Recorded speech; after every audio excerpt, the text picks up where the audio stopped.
है। Hello students, आज मैं आप लोग को बताऊंगा hydrogen atom. Hydrogen atom actually में हाइड्रोजन आइटम बहुत ही इंपॉर्टेंट टॉपिक होता है। ये चाहे CSIR नेट JRF हो, चाहे सेट हो, चाहे PhD एंट्रेंस एग्जाम हो, चाहे मतलब फिजिक्स से रिलेटेड कोई भी कंपटीशन एग्जाम हो, वहाँ पे हाइड्रोजन आइटम से क्वेश्चन पूछे ही जाते हैं। और AMSc फर्स्ट सेमेस्टर फिजिक्स की जो सिलेबस होती है, वहाँ पे एक पेपर होता है क्वांटम मैकेनिक्स, वहाँ भी हाइड्रोजन आइटम होता है। इसलिए हमें भली भांति इसे जान लेना चाहिए। हम जानते हैं कि हाइड्रोजन आइटम के पास एक इलेक्ट्रॉन होता है जो कि एक स्टेशनरी ऑर्बिट पे रिवॉल्व करता है अराउंड द न्यूक्लियस, और न्यूक्लियस के पास हम जानते हैं न्यूट्रॉन एंड प्रोटॉन होते हैं। और न्यूट्रॉन के पास क्या होती है? न्यूट्रॉन के पास न्यूट्रल चार्ज होती है और प्रोटॉन के पास पॉजिटिव चार्ज होती है। That means nucleus having positive charge, है ना, क्योंकि सिर्फ और सिर्फ वहाँ पे प्रोटॉन ही चार्ज रखती है और इलेक्ट्रॉन हैविंग नेगेटिव चार्ज। इन दोनों की बिटवीन डिस्टेंस कितनी होती है? R होती है। मतलब जो न्यूक्लियस होती है वो इलेक्ट्रॉन जहाँ पे रिवॉल्व करता है उस ऑर्बिट से उसकी डिस्टेंस कितना मान लिया हमने? R मान लिया। अब हम यहाँ पे देख पाते हैं कि इलेक्ट्रॉन के पास भी कुछ मास होती है और न्यूक्लियस के पास भी कुछ मास होती है। मान लेता हूँ न्यूक्लियस के पास जो मास है M1 है, और जो इलेक्ट्रॉन के पास जो मास है उसे मैं मान लेता हूँ M2 है। तो यहाँ पे हम देख पा रहे हैं कि यहाँ पे दो दो जो पार्टिकल हैं, एक प्रोटॉन है और एक इलेक्ट्रॉन है, इन दोनों के पास मास है। इसका मतलब एक टू बॉडी प्रॉब्लम बना दी। अब टू बॉडी प्रॉब्लम आ जाती है तब हम क्या करते हैं? जैसे देखो, मान लो आपके पास एक बॉल है। क्या है? एक बॉल है और बॉल को आप थ्रो करते हो तो बॉल के पास मास भी होता है। जैसे आपने थ्रो किया तो ये कुछ वेलोसिटी से थ्रो किया होगा आपने, ठीक है, तो वेलोसिटी होगी। अगर इसकी मोमेंटम मुझे निकालनी है तो मैं क्या करूंगा? उसकी मास और उसकी वेलोसिटी को मल्टीप्लाई करूंगा, मोमेंटम निकल जाएगी। कोई कह दे भाई इसकी आप काइनेटिक एनर्जी बताओ, तो मैं क्या करूंगा? ऐसे करके mv², इस तरीके से इसकी काइनेटिक एनर्जी निकाल लूंगा। इसका मतलब ये हुआ कि ये वन बॉडी थी, इसलिए मैंने इसकी जो पूछा गया वो बता दिया। लेकिन यहाँ पे आप देखो, एक मास रखने वाला पार्टिकल इलेक्ट्रॉन है, एक मास रखने वाला पार्टिकल आपके पास क्या है? प्रोटॉन है। इसका मतलब अब हम बड़े कंफ्यूजन में रहेंगे। निकालें तो निकालें कैसे? क्योंकि ये दोनों एक दूसरे से क्या है? अट्रैक्शन फोर्स के द्वारा क्या है? ये बंधे हुए हैं। इसका मतलब जब कभी मान लो इस तरीके से मान लो यहाँ पे एक मास M1 वाला पार्टिकल है और यहाँ पे मास M2 वाला पार्टिकल है, और ये दोनों एक दूसरे से ऐसे कनेक्ट हैं। अब मैं इसे फेंकूंगा या फिर इसे थ्रो करूंगा तो दोनों मोशन करेंगे ना, दोनों मोशन करेंगे। आपको कहते कि अब इनकी मोमेंटम बताओ, तो मैं फिर कंफ्यूजन में पड़ जाऊंगा और कैसे बताऊं, क्योंकि टू बॉडी प्रॉब्लम हो गई। तो इस तरीके से फिर ये प्रॉब्लम आया था। साइंटिस्टों ने सोचा कि इन दोनों जो मास है उनकी एक सेंटर ऑफ मास यहाँ पे सेंटर पे मान लेते हैं कि इन दोनों की सेंटर ऑफ मास यहाँ पे है, और इन्हें वन बॉडी प्रॉब्लम पे कन्वर्ट करने के लिए उन्होंने एक रिड्यूस्ड मास की कॉन्सेप्ट लाया था, जिसे हम म्यू से दर्शाते हैं। और उस टाइम इसे इस तरीके से दर्शा दिया था, M1 M2 upon M1 plus M2। इस तरीके से उन्होंने कहा कि ये हम एक रिड्यूस्ड मास ले आएंगे, इन दोनों की मास को इस फार्मूला से हम निकाल लेंगे और जो रिजल्ट आएगी उसे हम कहेंगे रिड्यूस्ड मास। और अब हम टू बॉडी प्रॉब्लम को वन बॉडी प्रॉब्लम में कन्वर्ट कर लेंगे, और इस तरीके से फिर हम ये जो टू बॉडी प्रॉब्लम थी उसको वन बॉडी की तरह ट्रीट करके जहाँ पे मास की जरूरत पड़ेगी वहाँ पे म्यू रख के और हम उसकी हर कुछ बता देंगे। इसी तरीके से यहाँ पे होता है हाइड्रोजन आइटम में। जो प्रोटॉन होती है उसकी मास और इलेक्ट्रॉन की मास दोनों रहती है, दोनों यहाँ से कनेक्ट हैं। इसका मतलब ये टू बॉडी प्रॉब्लम हो गई। इसे वन बॉडी प्रॉब्लम में कन्वर्ट करने के लिए हमें रिड्यूस्ड मास की कॉन्सेप्ट यूज करना पड़ता है। मतलब mass of proton into mass of electron upon mass of proton plus mass of electron, ये वाली कॉन्सेप्ट यूज करके हम काम करेंगे। जब हम देखते हैं कि जो प्रोटॉन की मास होती है वो 1836 मल्टीपल कितना होता है? ग्रेटर देन होता है मास ऑफ इलेक्ट्रॉन से। इसका मतलब ये हुआ कि मास ऑफ प्रोटॉन की जो प्रोटॉन की मास होती है वो इलेक्ट्रॉन की मास के 1836 गुना होती है, ठीक है। 1836 मल्टीपल होती है किससे? इलेक्ट्रॉन से। अच्छा, अब 1836 टाइम्स होती है। ओके, अब यहाँ पे हम देख लेते हैं कि जब हम रिड्यूस्ड मास निकालते हैं ना इलेक्ट्रॉन एंड प्रोटॉन के लिए, तो इक्विवेलेंट टू आता है मास ऑफ इलेक्ट्रॉन के, ये इक्विवेलेंट टू आता है मास ऑफ इलेक्ट्रॉन के। इसलिए हम अपने डेरिवेशन पे जहां जहां पे मास आएगी, मास वाली टर्म, वहां पे म्यू के जगह पे कुछ बुक म्यू यूज करता है, कुछ book mass of electron use करता है, या फिर सिर्फ सिंपल एम लिखता है। सिंपल एम लिखेगा तो भी आप समझ लेना कि मास ऑफ इलेक्ट्रॉन ही लिख रहा है, क्योंकि जो रिड्यूस्ड मास होती है मास ऑफ इलेक्ट्रॉन की इक्विवेलेंट आती है। तो मैं अपनी डेरिवेशन में मास ऑफ इलेक्ट्रॉन यूज करूंगा, आप चाहो तो म्यू यूज कर सकते हैं। तो आई होप आप हाइड्रोजन आइटम की रिड्यूस्ड मास वाली कॉन्सेप्ट समझ लिया। अब आगे एक चीज और समझाता हूं मैं आपको। यहाँ पे देखिएगा इन दोनों के बीच में इलेक्ट्रोस्टैटिक पोटेंशियल काम करेगा, मतलब कूलम्ब फोर्स यहाँ पे काम कर रहा है, कूलम्ब फोर्स काम कर रहा है। इसका मतलब यहाँ पे पोटेंशियल जब निकालेंगे तो हमारे पास पोटेंशियल ये आएगी। देखो पोटेंशियल इक्वल टू क्या आ जाएगी, this is 1/4 pi epsilon naught, और एक Z E square minus Z E square upon, minus तो आगे लगा दिया हूं, Z E square upon R. अब आप देख पा रहे हो कि जो पोटेंशियल हमने यहाँ पे निकाला है इलेक्ट्रॉन के लिए, वो पोटेंशियल सिर्फ और सिर्फ आर पे डिपेंड कर रहा है। जब कभी भी मैंने अपनी सेंट्रल पोटेंशियल वाली वीडियो में भी बताया था कि जब कभी पोटेंशियल आर पे डिपेंड करेगी तो उस टाइम उस पोटेंशियल को हम कह देंगे कि सेंट्रल पोटेंशियल है, और इसे हम स्फेरिकल सिमेट्रिक पोटेंशियल भी कहते हैं, क्योंकि इलेक्ट्रॉन चाहे ऐसे रिवॉल्व करे, चाहे इलेक्ट्रॉन ऐसे रिवॉल्व करे, चाहे इलेक्ट्रॉन ऐसे रिवॉल्व करे, सभी तरफ क्या होगी, उसकी रेडियस सेम ही होगी ना। इसलिए सिमेट्रिक पोटेंशियल भी कहलाती है, क्योंकि यहाँ ये क्या कर रहा है, स्फेरिकली सिमेट्रिक रख रहा है, इसलिए स्फेरिकल सिमेट्रिक पोटेंशियल भी हम इसे कह देंगे। तो यहाँ से आई होप आपको ये भी समझ में आ गया कि जो हाइड्रोजन आइटम में जो इलेक्ट्रॉन रिवॉल्व करती है वो सेंट्रल पोटेंशियल के अंदर करती है, मतलब वो सिमेट्रिक स्फेरिकली सिमेट्रिक पोटेंशियल रखता है। आई होप आपने समझ लिया है। अब हम देख लेते हैं इसकी डेरिवेशन आगे। जो मैंने अभी आपको बताया वही चीज मैंने यहाँ पे नोट्स के रूप में लिख रखा है। आप भी वीडियो को पॉज करके अपने नोट्स प्रिपेयर करते चलना साथ साथ। देखिएगा हाइड्रोजन आइटम हमने हेडिंग डाल रखा है। हाइड्रोजन आइटम के बारे में क्या लिखा है, a hydrogen atom is an item of the chemical element hydrogen.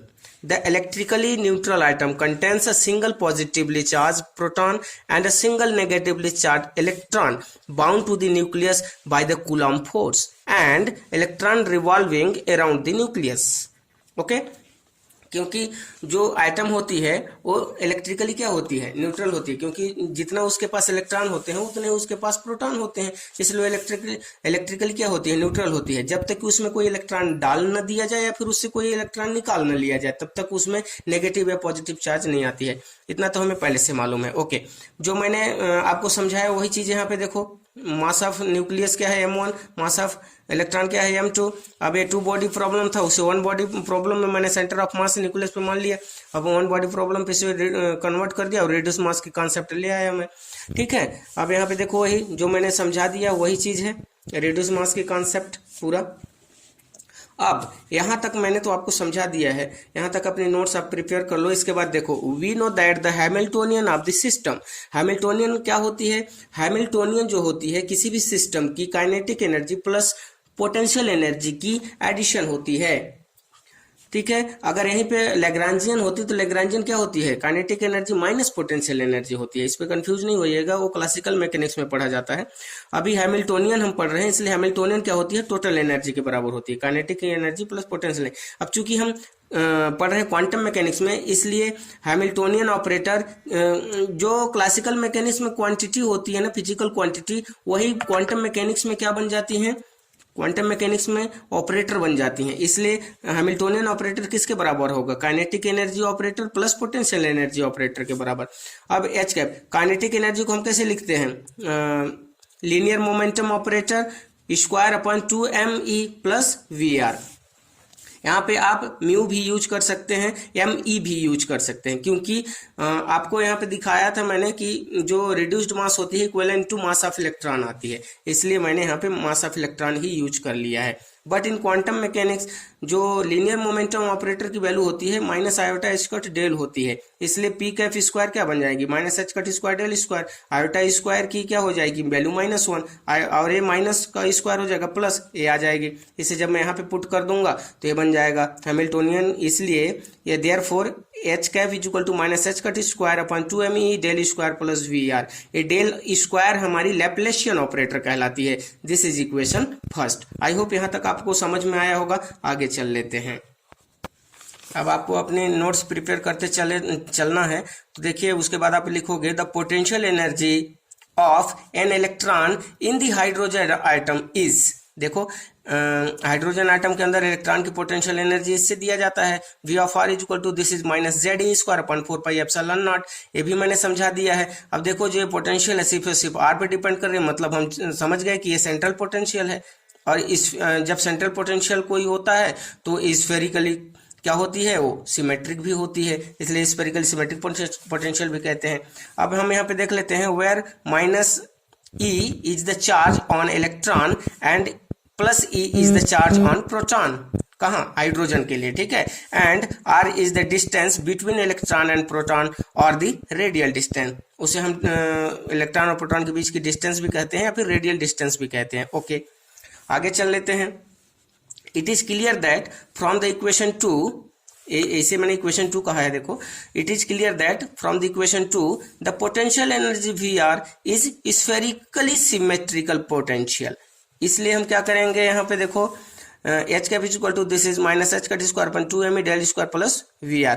अब इस वी नो दैट, अब हम जानते हैं कि जो लैप्लेशियन ऑपरेटर होती है उसकी वैल्यू क्या होती है, this 1 upon R square del upon del over del R square del over del R plus 1 upon R square sine theta del over del theta sine theta del over del theta plus 1 upon R square sine square theta del square over del phi square. ये होती है हमारी Laplacian operator की value. अब यहाँ पे हम देख लेंगे कि also we know that L cap square, इसकी वैल्यू क्या होती है, माइनस एच कट स्क्वायर होती है। मैंने लिखना भूल गया हूँ यहाँ पे, देखो L cap square is equal minus H cut square 1 upon sine theta del upon del over del theta sine theta del over del theta plus 1 upon R square sine square theta del square upon del phi square. ये होती है इसकी value.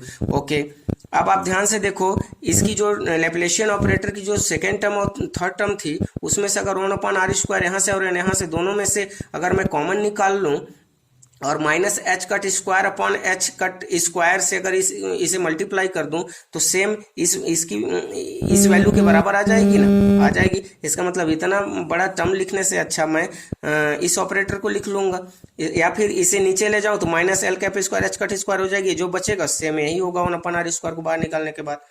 Okay, तो उसी को हमने यहाँ पे लिख लिया। Del square is equal to क्या हो जाएगी, del square is equal to, देखो ये del square is equal to, ये तो पूरा लिखा है, यहाँ पे क्या आ जाएगी, एल कैप स्क्वायर वाली term 1 upon R square del over del R square del over del R minus L cap square H cut square R square.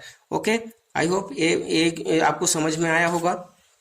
अब देख लेते हैं then Hamiltonian equation reduced in the form. अब Hamiltonian equation जो थी ये यहाँ पे डेल स्क्वायर की मैं क्या रख दूंगा, वैल्यू रख दूंगा, तब हमारी हैमिल्टोनियन इक्वेशन कैसी हो जाएगी। देखो अब हमने हैमिल्टोनियन ऑपरेटर की जो इक्वेशन थी वहाँ पे ले जाके उसे डेल स्क्वायर की वैल्यू रख दिया, minus H cut square upon 2me 1 upon R square del over del R square del over del R minus L cap square upon H cut square R square plus VR। I hope आपने समझ लिया। जो Hamiltonian में del square था उसी del square की जगह पे डेल स्क्वायर की वैल्यू हमने रख दिया। Okay, from the time independent Schrodinger wave equation. अब यहाँ पे हम देख रहे हैं कि जो हैमिल्टोनियन है सिर्फ और सिर्फ हमारी R पे डिपेंडेंट है। यहाँ पे टाइम तो हमें कहीं पे किसी भी टर्म पे नहीं दिख रहा है ना, एक्सप्लिसिटली क्या हो रही है, टाइम यहाँ पे हमें ऑब्जर्व नहीं हो रही है। इसका मतलब हमारी हैमिल्टोनियन जो इक्वेशन आई है वो टाइम की फंक्शन ही नहीं है। जब टाइम की फंक्शन नहीं होती है तब हमें श्रोडिंगर इक्वेशन जब अप्लाई करना होता है तो हम Schrodinger time independent Schrodinger equation apply करते हैं। और यहाँ पे भी हम कौन सा श्रोडिंगर इक्वेशन अप्लाई करेंगे, time independent, because Hamiltonian equation not having the time explicitly. Okay, from the time independent Schrodinger wave equation H cap side, यहाँ पे H कैप होती है क्योंकि ये हैमिल्टोनियन ऑपरेटर किसी फंक्शन पे ऑपरेट होती है तो वही फंक्शन जब हमें पुनः मिल जाती है और मल्टीपल में कुछ आती है, वही आइगन वैल्यू कहलाती है इस हैमिल्टोनियन ऑपरेटर के लिए। तो जो आइगन वैल्यू यहाँ पे आती है वो टोटल एनर्जी के बराबर ही आती है। ओके, यहाँ पे वैल्यू रख दो। एच कैप की वैल्यू कहाँ से रख दोगे, यहाँ से उठा के यहाँ रख दो, ठीक है, एच कैप की जगह पे, और बाकी पूरा सेम एज इट इज रहेगा। ठीक है, अब चूंकि मैंने कहा था कि जो हमारी पोटेंशियल है स्पेरिकली सिमेट्रिक पोटेंशियल है, इसलिए यहाँ पे स्पेरिकल कोऑर्डिनेट सिस्टम का यूज हम कर लेंगे, और spherical coordinate system R theta phi होती है, इसलिए साई की वैल्यू हम क्या रखेंगे, साई आर थीटा फाई, और यहाँ पे साई आर थीटा फाई हम रख लेंगे। अब यहाँ पे हम क्या कर दिए, एच की वैल्यू रख दिए ऊपर से, ऊपर वाली इक्वेशन से, बाकी कुछ नहीं। आगे चल लेते हैं। अब क्या है, divide by -2me upon H cut square of the above equation on the both side. अब इस इक्वेशन को मैं क्या करूंगा, -2me upon H cut square से मल्टीप्लाई कर दूंगा ऑन द बोथ साइड। तो यहाँ पे करूंगा तो क्या बन जाएगा, 1 बन जाएगा। देखो तो ये अंदर वाली टर्म ही बचेगी, ए वाली टर्म बचेगी, और आगे चलूंगा तो क्या हो जाएगी, माइनस ए वाली वी आर के साथ होगा तो माइनस प्लस माइनस हो जाएगा, 2me V R upon H cut square. वही इस साइड भी हो जाएगी, राइट हैंड साइड पे, यहाँ पे -2me एच कट स्क्वायर ई साई आर थीटा फाई। आगे चल लेता हूँ। अब मैं इसे एडजस्ट कर देता हूँ। देखिए अब मैं क्या करता हूँ इसे, ये देखो ये जो है ये वाली टर्म उसे राइट हैंड साइड से लेफ्ट हैंड साइड पे ले आया तो प्लस बन गया, और ये वी वाली टर्म तो पहले से ही थी, और उधर राइट हैंड साइड पे अब 0 रह गया। आगे चल लेते हैं और एडजस्ट करते हैं, इसे कैसे एडजस्ट किया जा सकता है। देखिए 1/r², ये जो फर्स्ट टर्म है एज इट इज मैंने लिख लिया। अब यहाँ से मैं क्या किया, इसमें साई आर थीटा, ये साई आर थीटा फाई जो है इसे मैं कॉमन ले लिया, उन दोनों को साथ में लिख लिया। तो क्या हो जाएगी, ई प्लस में था और वी माइनस में था, इसलिए ई माइनस वी आर, और साई आर थीटा फाई क्या हो जाएगी, कॉमन हो जाएगी, is equal to 0। I hope यहाँ तक आपको समझ में आया होगा। आगे चल लेते हैं। यहाँ पे हम साई लिखना भूल गए हैं, आप लिख लेना साई आर थीटा फाई। यहाँ पे साई आर थीटा फाई होगा, इसके बाद ये रहेगा, इसे आप करेक्ट कर लीजिए।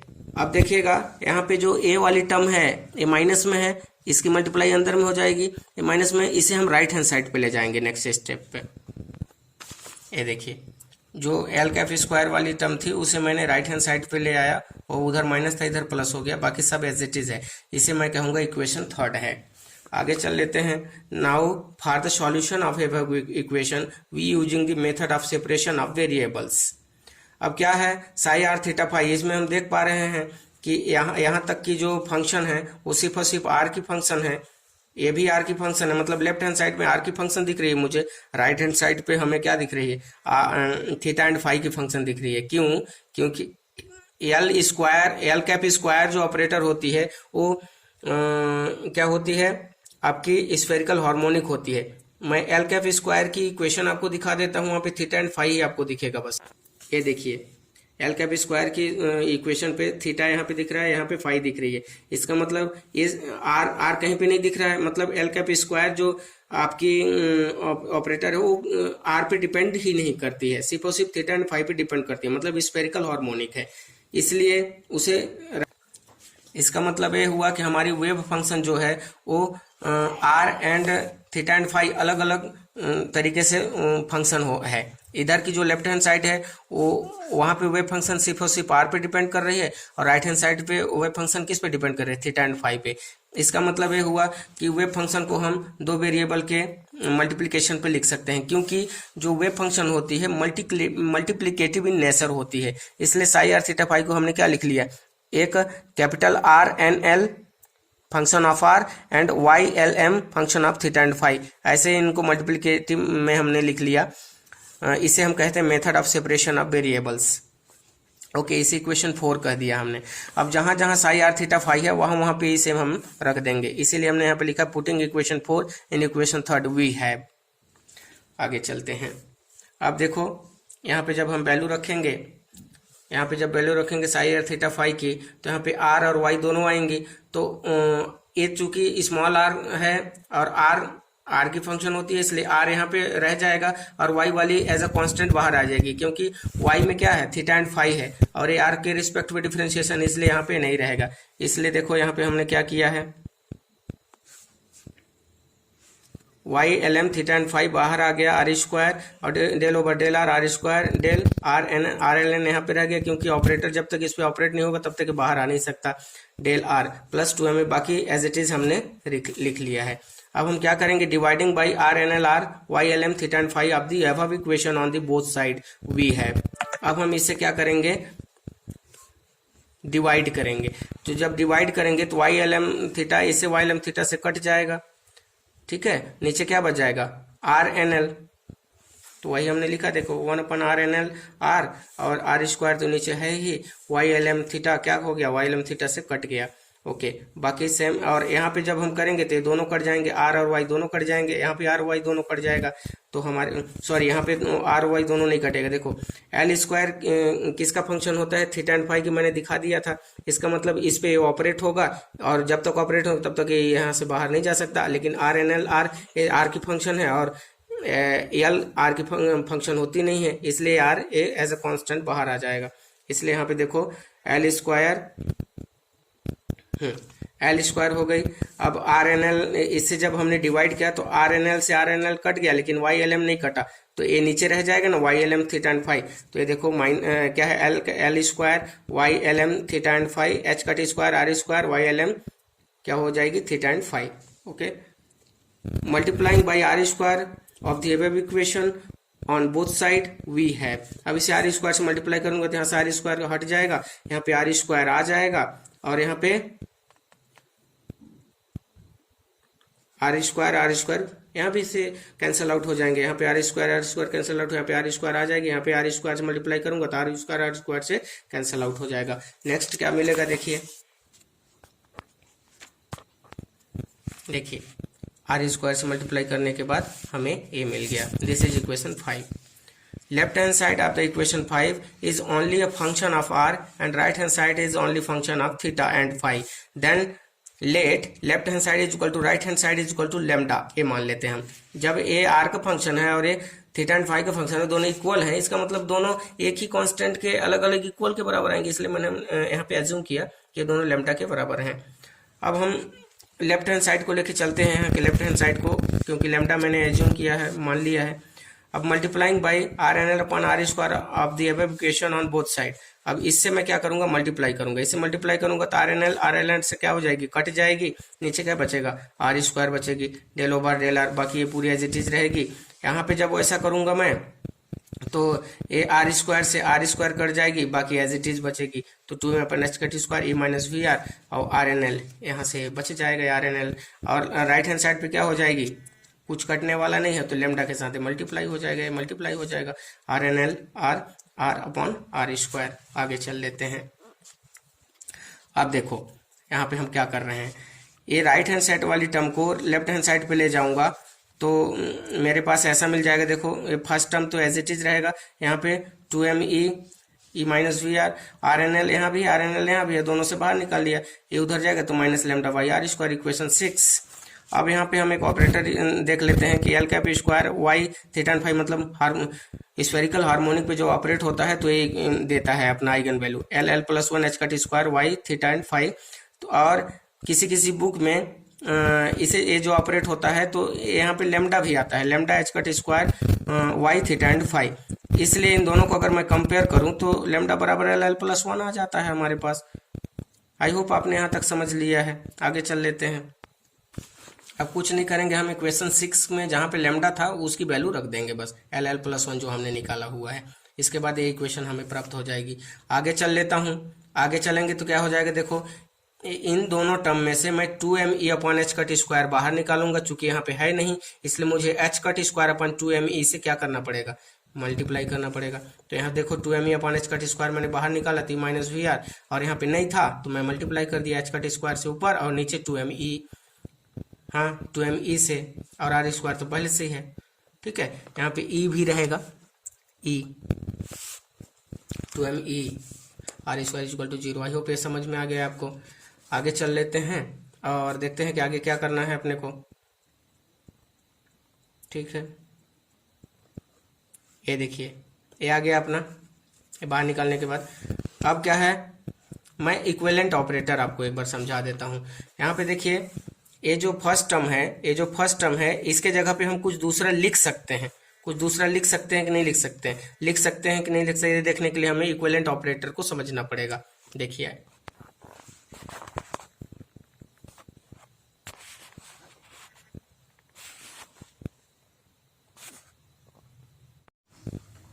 अब मैं आप लोग को बताऊंगा इक्विवेलेंट ऑपरेटर क्या होता है। मान लो सपोज करो हमारे पास इस तरीके से ऑपरेटर है, मान लो x cap plus d upon d x. आप जानते हो कि क्वांटम मैकेनिक्स में एक्स कैप मतलब position operator, d upon d x differential operator. और फिर से मैं अगर ले लूँ x cap plus d upon d x और इसे मैं ऑपरेट कर दूँ एक वेव फंक्शन से, तब जब ये वेव फंक्शन से देखो ऑपरेटर की अकेला कोई महत्व नहीं होता है, उसकी कोई अस्तित्व नहीं होता, एग्जिस्ट नहीं करता। अगर ऑपरेटर के साथ एक वेव फंक्शन जब ऑपरेट हम करा देते हैं तभी वो आइगन वैल्यू देता है, ठीक है।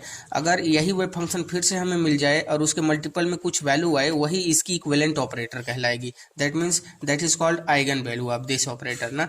तो अब इसे हम सॉल्व करके देख लेते हैं कि इसकी इक्विवेलेंट क्या आता है। तो देखना है साई सबसे पहले इससे मल्टीप्लाई होगी, फिर इससे मल्टीप्लाई मतलब इस पे आके मतलब डी अपॉन डी एक्स इस पे ऑपरेट होगा, भी ऑपरेट होगा। और आपको मैं बता दूं कि क्वांटम मैकेनिक्स में जो पोजीशन ऑपरेटर होता है उसकी वैल्यू वही हो जाती है, मतलब वो सिर्फ और सिर्फ मल्टीप्लिकेटिव इन नेचर होता है। उसी प्रकार से आपकी पोटेंशियल एनर्जी ऑपरेटर भी होती है। तो यहाँ पे आप देख लेते हैं आगे क्या हो जाएगी, x plus d upon d x, और ये क्या हो जाएगा x Sai plus D psi upon d x. अब आगे चल लेते हैं क्या होता है देखते हैं। एक्स स्क्वायर साई, इसका इससे हुआ प्लस इसका इससे होगा तो क्या हो जाएगा x D psi upon d x. अब प्लस इसका इससे होगा तो क्या हो जाएगा डी अपॉन डी एक्स, और क्या हो जाएगा एक्स साई प्लस ये हो जाएगा D square Sai over D x square. अब आगे चल लेते हैं x square Sai plus x D psi upon d x plus ये क्या हो जाएगा Sai plus x D psi by D x plus D square psi upon d x square. आगे अगर मैं चलूं तो क्या हो जाएगा, यहाँ से देखो ए और ए क्या हो जाएंगी, ऐड हो जाएंगी। तो x square Sai plus 2x D psi by D x, और ये हो जाएगा प्लस साई और हो जाएगा D square Sai over D x square. अब ध्यान से देखिएगा यहाँ से क्या हो जाएगा हमारे पास, यहाँ से क्या हो जाएगा, यहाँ से हो जाएगा साई को मैं अगर बाहर कॉमन निकाल लूँ तो ये हो जाएगा D square upon d x square plus 2x D upon d x. फिर यहाँ से क्या हो जाएगा प्लस एक्स स्क्वायर प्लस 1 और बाहर में क्या आ जाएगा साई। तो ये देखिए ये जो था x cap plus d upon d x और ये था x cap plus d upon d x Sai. देखो इसके जगह पे अब क्या लिख सकता हूँ मैं, इसे लिख सकता हूँ ना। इसका मतलब इस ऑपरेटर की वैल्यू ए आई, मतलब इसके इक्विवेलेंट ए आया, इसलिए इसे हम कहते हैं इक्विवेलेंट ऑपरेटर।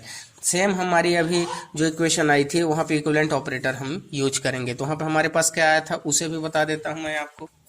हमारे पास क्या आया था 1 अपॉन आर स्क्वायर और डी अपॉन डी आर, और यहाँ पे क्या है R square D R N L upon D R, यही था ना। अभी इसके जगह पर हम क्या लिख सकते हैं ये देखते हैं। तो क्या है 1 अपॉन आर स्क्वायर और यहाँ पे क्या हो जाएगा 2r D R N L upon D R, और क्या हो जाएगी plus R square D square R N L over D R square. अब देखिएगा आगे चल लेता हूँ तो क्या हो जाएगा, इस 1 अपॉन आर स्क्वायर के अंदर मल्टीप्लाई करूंगा तो इससे मल्टीप्लाई होगा तो क्या हो जाएगा, पहले इसका कर लेते हैं। तो ये दोनों कट जाएगा तो आ जाएगा D square R N L upon D R square, और इससे होगा तो एक आर से एक आर कट जाएगा तो क्या बचेगा 2/r, और क्या हो जाएगी DRNL बाई DR। ठीक है, अब देखो 1/r² d/dr, और क्या हो जाएगी r² DRNL बाई DR। अब देखो इसके जगह पे मैं इसे लिख सकता हूँ, देखो इसके जगह पे इसे लिख सकता हूँ, इक्विवेलेंट ऑपरेटर हो गई ना। यहाँ पे वह फंक्शन क्या है RNL, इसे बाहर निकाल दूंगा, इसे बाहर निकाल दूंगा, तो ए जो था हमारा इक्वेशन पे उसकी इक्विवेलेंट ए है, मतलब इसके जगह पे ए लिख सकता हूँ। बात समझ में आ गई, इसलिए हमें यहाँ पे इक्विवेलेंट ऑपरेटर का यूज करना पड़ेगा। आगे चल लेते हैं, अपने इक्वेशन पे चलते हैं। अब देखिए यहाँ पे इसके जगह पे हम इक्विवेलेंट ऑपरेटर का यूज करेंगे। ये देखो ये सॉल्व किया, मतलब इसके जगह पे हम ए यूज कर सकते हैं, तो अब हम इसके जगह पे इसे लिखेंगे और इक्वेशन ए बन जाएगा। देखो ए हमने लिख दिया, बाकी एज इट इज है, इक्वेशन 7 कह देंगे। आगे चलते हैं। Now again use equivalent operator. यहाँ पे 2 बार हाइड्रोजन एटम में इक्विवेलेंट ऑपरेटर यूज करना पड़ता है। देखिएगा यहाँ पे d² वाली टर्म है, ये है r मल्टीप्लाई में है, हम इसे एग्जैक्ट r पे डिपेंडेंट डिफरेंशियल इक्वेशन बनाना चाह रहे हैं, इसलिए यहाँ पे एक बार अब हमें ऐसा लग रहा है कि इसके जगह पे हम कुछ और लिख सकते हैं क्या, यस, तो इसे इक्विवेलेंट ऑपरेटर फिर से लगाएंगे और इसे लिखेंगे। ठीक है, तो एक बार इक्विवेलेंट ऑपरेटर लगाने के लिए हमें फिर से कुछ एज्यूम करना पड़ेगा, तो लिखो now again use equivalent operator. तो RNL जो है उसे हम मान लेंगे URNL अपॉन R, ये मान लेते हैं। अब इसे मैं 1 टाइम डिफरेंशिएट, देखो R को इधर मल्टीप्लाई कर दूंगा, फिर इसे क्या कर दूंगा 1 टाइम डिफरेंशिएट कर दूंगा विद रिस्पेक्ट टू R, तो क्या मिल जाएगा, देखो ये मिल जाएगा। यू भी रूल लगा दूंगा, नहीं यू फर्स्ट फलन सेकंड फलन वाली फर्स्ट फंक्शन सेकंड फंक्शन लगाऊंगा और इसे सॉल्व कर लूंगा। Again differentiating both side with respect to R we get, अब अगेन डिफरेंशिएशन कर दूंगा और मुझे ए मिल जाएगा। देखिए अब dividing whole equation by R we get, R से डिवाइड करूंगा तो R कट जाएगा, यहाँ पे 2/r आ जाएगा और यहाँ पे भी क्या आ जाएगी, नीचे R आ जाएगी। अब आप ध्यान से देखो ए वाली जो है हमारी इक्वेशन पे जो आया था वही है क्या, देखो ये देखो ये जो है सेम है, इसका मतलब इसके जगह पे हम ये छोटा सा वैल्यू लिख सकते हैं। ओके, तो इक्विवेलेंट ऑपरेटर की यूज हमने फिर से कर लिया। अब putting this in equation 7 we have, अब हम वहां पे पुट कर दिए और हमें मिल गया। अब multiplying by R on both side we get, अब यहाँ पे हमें 1/r नहीं चाहिए, इसलिए R से मल्टीप्लाई करना पड़ेगा ऑन बोथ साइड। तो क्या करना पड़ेगा, R से मल्टीप्लाई कर, R से कट जाएगा, यहाँ पे R से मल्टीप्लाई करूंगा तो R ऊपर आ जाएगा, हाँ वो R ऊपर आ जाएगा, R इससे कैंसल आउट हो जाएगा, तो ये हमारी इक्वेशन बन जाएगी। This is equation 8। अब जो इसकी सॉल्यूशन आएगी वही हमारी रेडियल पार्ट की सॉल्यूशन होगी। अब ये एग्जैक्ट R पे डिपेंडेंट लीनियर डिफरेंशियल इक्वेशन बन चुका है। ठीक है, मैं आपको बता दूं कि आप ऐसा ये रेडियल डिफरेंशियल इक्वेशन बन चुका है सिमिलर, जैसा कि 1 डायमेंशन में कोई पार्टिकल मोशन कर रहा है और वो कहाँ पे मोशन कर रहा है, इफेक्टिव मोशन पे। जब 1 डायमेंशन में इफेक्टिव मोशन के अंतर्गत जब हमारा पार्टिकल मोशन करता है उस टाइम जो उसकी इक्वेशन आती है, सेम उसी तरीके से ए वाली इक्वेशन आ गई है रेडियल पार्ट। ये जो VR और ए वाली जो टर्म है दोनों मिला के V इफेक्टिव ही कहलाता है। आगे देख लेते हैं इक्वेशन 8 क्या बोल, ये देखिए इक्वेशन 8 क्या कह रहा है, the equation 8 shows that the radial motion is similar to the 1 dimension motion of a particle in the effective potential. V effective is equal to VR plus LL plus 1 h cut square 2 MER square, इसे हम कहते हैं V effective। इससे आगे की जो derivation है उसे हम देखेंगे नेक्स्ट वीडियो में। Thank you.